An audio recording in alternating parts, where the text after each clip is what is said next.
When you're looking at data center consolidation, workload migration, or platform modernization, first, you need to fully understand your IT estate. That's why we have SnapStart, our proprietary discovery engine that provides you with a map of your entire data center asset base. From there, you need actionable insights so that you can make informed, accurate decisions that minimize risk and ensure success. That's where Power BI comes in.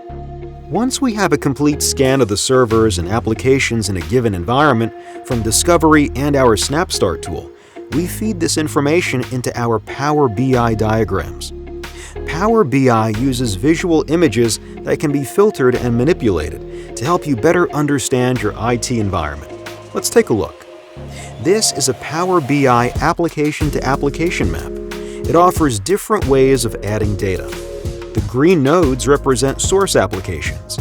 Each is shown with its specific dependencies. Purple nodes are destination applications. Let's say you wanted to look more closely at the ADP application.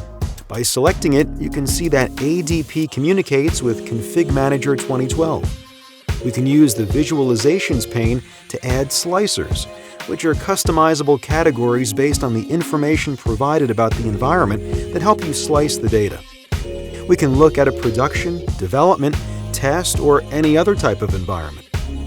Slicers also let you see the specific servers tied to an application or group of applications. Add a destination server slicer to see what the server talks to, or add impact ratings to view critical applications or other types of applications. The Filters tab offers even more ways to look at the data. Simply click and drag a field into the Filters section. To apply the same filter to more tabs, for example, the Application to Source Server Mapping tab, or even all tabs, add the field to the corresponding page filters.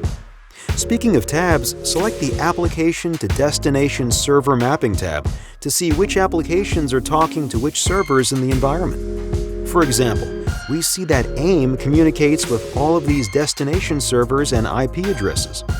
This kind of information is key when planning a migration or other transformation initiative. Thanks for watching. Be sure to check out other videos in the SnapStart demo series.